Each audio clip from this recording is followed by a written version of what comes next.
अस्सलाम वालेकुम दोस्तों। आज हमारी HTML सीरीज़ का दूसरा लेक्चर है। आज हम इस लेक्चर में बेसिक सिंटैक्स के बारे में बात करेंगे। तो व्हाट इज़ बेसिक सिंटैक्स, इससे पहले हमें जानना है कि व्हाट इज़ सिंटैक्स। सिंटैक्स क्या होता है? तो syntax basically arrangement of elements होती है, कुछ एट्रीब्यूट्स को कैसे क्रिएट करना है। इन सिंपल वर्ड बोलूँ तो राइटिंग रूल होता है। जैसे इंग्लिश लैंग्वेज के अंदर आपने एक सेंटेंस लिखना होता है, उसके कुछ रूल्स होते हैं, वर्ब कहाँ पे आनी है, नाउन कहाँ पे आनी है, ठीक है। इसी तरह यहाँ पे अब क्या होता है, HTML के अंदर भी कुछ सिंटैक्स होते हैं, कोड को लिखने का तरीके होते हैं, ठीक है।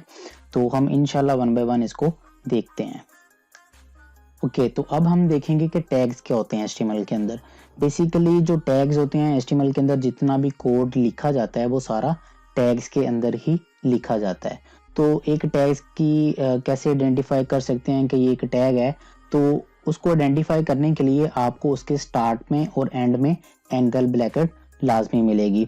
जब आप उसको स्टार्ट में देखेंगे, जैसा कि मैं इंडिकेट कर रहा हूँ यहाँ पे, तो उसके स्टार्ट और एंड पे एंगल ब्रैकेट लाजमी आएगी। दूसरी चीज़ ये कि टैग जो होता है इसके टोटल 3 पार्ट होते हैं। सबसे पहले टैग का नेम होगा, ठीक है, टैग नेम, जिसको हम स्टार टैग भी बोल सकते हैं, ठीक है। उसके बाद आती है दूसरी चीज आपके पास आपका कंटेंट एरिया। जैसे कि यहाँ पे मैंने कंटेंट पुट किया हुआ है हेलो वर्ल्ड। तो बेसिकली कंटेंट जो है वो आपका सिर्फ टेक्स्ट नहीं हो सकता, आपके कंटेंट के अंदर आपकी इमेजेस भी आ सकती हैं, आपके जो है एंकर टैग्स मीन्स आपके लिंक्स, जो कि इंशाल्लाह हम नेक्स्ट वीडियो के अंदर पढ़ेंगे, आपके लिंक्स भी आ सकते हैं, एक पेज से दूसरे पेज पे जाना, रीडायरेक्शन करने के लिए जो लिंक्स यूज होते हैं। इसके बाद आपके HTML के अंदर टेबल्स भी आएंगे, जो अभी मैं आपको एग्जांपल्स कुछ दिखाऊंगा। वो सारे पार्ट्स होते हैं आपके कंटेंट के। तो कभी भी कंटेंट की अगर बात हो तो आपके माइंड में सिर्फ एक चीज़ नहीं आनी चाहिए, सिर्फ टेक्स्ट। बेसिकली जो कंटेंट होता है वो आपकी इमेजेस भी होती हैं, आपकी वीडियो भी हो सकती है, वो आपकी PDF फाइल भी हो सकती है, वो आपके लिंक्स वगैरह भी हो सकते हैं। उसके बाद जो तीसरी चीज आती है वो आता है आपका क्लोज टैग, ठीक है, जैसे कि मैंने यहाँ पे इंडिकेट भी किया हुआ है, ठीक है। तो जो क्लोज टैग होता है उसके अंदर सिर्फ और सिर्फ एक फॉरवर्ड स्लैश लगाई जाती है, बाकी सारा टैग का नेम जैसे हम टॉप पे लिखेंगे उसी तरह बॉटम पे लिख देंगे, ठीक है, जिसको हम क्लोज टैग बोलेंगे और स्टार्ट वाले को स्टार टैग बोलेंगे। इसके बाद हम बात करते हैं अपनी रूट डायरेक्टरी की। बेसिकली नाम से ही इंडिकेट हो रहा है हमें कि रूट डायरेक्टरी, रूट मीन जहां से स्टार्ट होना है हमारा काम। तो हमारा जो HTML है, जो HTML का कोड है, इसके स्टार्ट होने के बाद बेसिकली 2 पार्ट्स जो हैं वो होते हैं, ठीक है। पहला पार्ट जो आपका होता है वो होता है हेड पार्ट, दूसरा आपका बॉडी पार्ट, ठीक है। अब हेड पार्ट और बॉडी पार्ट क्या है, ये क्यों अलग-अलग डिफाइन किए गए, तो अब हेड पार्ट के अंदर क्या होने वाला है। सबसे पहले अगर मैं यहाँ पे आपको दिखा सकूं टाइटल, ये आप देख रहे हैं टाइटल का ब्लॉक, तो आपके हेड पार्ट के अंदर आता है टाइटल। अब टाइटल क्या चीज होती है? टाइटल बेसिकली जो आप एक वेबसाइट को विजिट करते हो तो उसकी जो टाइटल बार होती है, जहां पे विंडो को क्लोज करने का आइकन होता है, उसी के ऊपर जो बार होती है उसको हम टाइटल बार भी बोलते हैं। तो वहां पे एक टाइटल शो हो रहा होता है जो कि आपने हेड पार्ट के अंदर डिफाइन करना होता है। उसके बाद अगर हम बॉडी की बात करें, थोड़ा सा और हेड की तरफ चलते हैं। हेड के अंदर इंशाल्लाह हम नेक्स्ट वीडियो के अंदर, नेक्स्ट सीरीज के अंदर हम जावास्क्रिप्ट को पढ़ेंगे, CSS को पढ़ेंगे। तो उसको एक्सटर्नल फाइल जो होती हैं उनको अटैच करने के लिए भी हेड पार्ट का यूज किया जाता है। हेड पार्ट के अंदर ही आपकी जितनी एक्सटर्नल लाइब्रेरीज होती हैं, एक्सटर्नल कोड होता है, एक्सटर्नल फाइल्स होती हैं, उनको हेड पार्ट के अंदर ही इंक्लूड किया जाता है। सेकेंड चीज अगर हम बात करें बॉडी की, तो बेसिकली जो बॉडी होती है वो आपकी यहाँ से लेके यहाँ तक जितना भी पार्ट होता है आपका, वो सारा ब्राउजर के अंदर ये सारा बॉडी का पार्ट होता है। बॉडी के अंदर आपकी H1, या मैंने एक एग्जांपल दी है, H1 हेडिंग हो सकती है, कोई भी P मीन कोई भी एक पैराग्राफ हो सकता है। इसको थोड़ा सा और डीपली लेके चलते हैं हम। यहाँ पे मैंने एक डायग्राम ड्रा की है जिसके अंदर एक रूट एलिमेंट है, ठीक है। रूट एलिमेंट है HTML का, जहां से HTML स्टार्ट होगी। उसके बाद मैंने आपको अभी बताया कि इसके 2 पार्ट होते हैं, एक होता है आपका हेड पार्ट, दूसरा आपका होता है बॉडी पार्ट, ठीक है। तो हेड पार्ट के अंदर बेसिकली क्या चीज होती है कि आपका टाइटल डिफाइन होता है, जो आपके वेब पेज का टाइटल होगा, जो आप पेज बनाने जा रहे हो उसका जो आपने टाइटल सेट करना है, तो वो आपने इस टाइटल के टैग के अंदर, हेड पार्ट के अंदर करना है सेट, ठीक है। अभी तक जो हम HTML में काम करेंगे वो सारा सिर्फ हमारा यहाँ पे ही जो है वो कंसिस्ट होगा कि हमने HTML के अंदर हेड पार्ट के अंदर सिर्फ टाइटल डिफाइन करना है, ठीक है।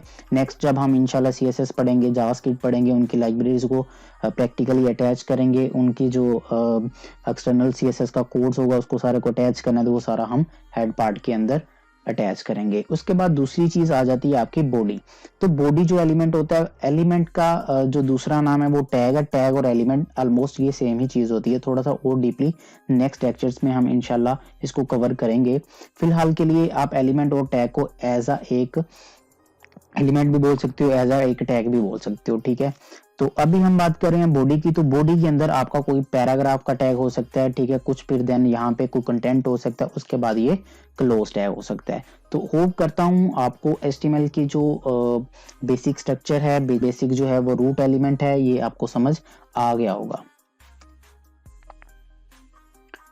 अब यहाँ पे हम बात करेंगे कि HTML की अगर फाइल हमने कोड टाइप कर लिया है तो इसको सेव कैसे करेंगे। नेक्स्ट वीडियो के अंदर तो हम इंशाल्लाह प्रैक्टिकली करेंगे, लेकिन यहाँ पे आपको थोड़ा सा मैं थ्योरेटिकली भी समझा देता हूँ। तो HTML की फाइल को सेव करने के लिए सबसे पहले आपने लेना होता है फाइल नेम, उसके बाद आपने पुट करना होता है डॉट।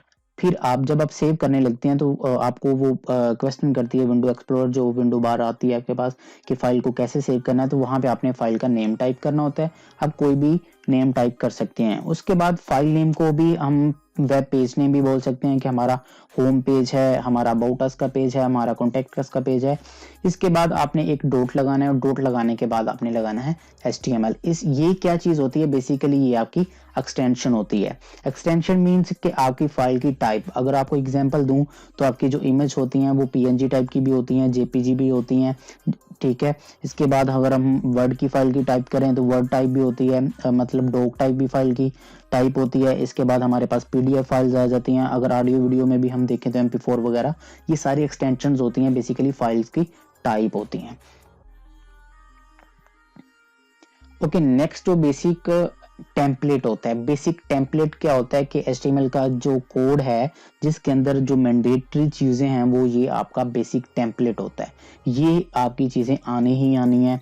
अब डॉक टाइप क्या होता है, डॉक टाइप के बाद HTML, आई थिंक आपको होप करता हूँ कि HTML head part, title part और बॉडी पार्ट आपको समझ आ गया होगा। नई चीज मैंने यहाँ पे इंक्लूड की है, डॉक टाइप HTML। तो डॉक टाइप HTML का बेसिकली मतलब होता है यहाँ पे कि जो आप HTML का पेज बनाने जा रहे हो, जो वेब पेज आप डिजाइन करने जा रहे हो, इसका जो वर्जन है वो HTML5 है, मीन लेटेस्ट वर्जन है।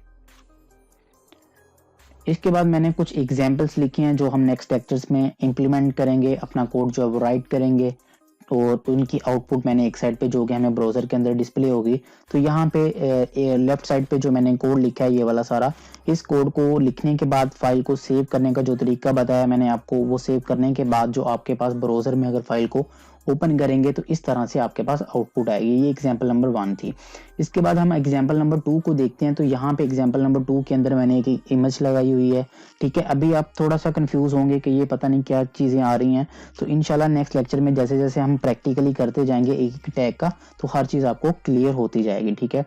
यहाँ पे एक इमेज लगी हुई है। इसी तरह थर्ड एग्जाम्पल मैंने इंक्लूड किया जिसके अंदर मैंने HTML का टेबल बनाया है। इस तरह नेक्स्ट एक और एग्जाम्पल है हमारे पास जो है HTML फॉर्म के ऊपर मैंने बनाई थी। तो इसके अंदर हम HTML का कोड लिखेंगे बाकायदा और उसके साथ हम आउटपुट आपको दिखाएंगे। ये तो छोटा सा फॉर्म मैंने इंक्लूड किया है। नेक्स्ट हम जब हम प्रैक्टिकली करेंगे तो एक बड़ा सा रजिस्ट्रेशन फॉर्म जो है वो बनाएंगे। तो होप करता हूँ गाइस आपको आज का लेक्चर जो है वो समझ आ चुका है। मिलते हैं नेक्स्ट वीडियो के अंदर। Thanks you for watching this video.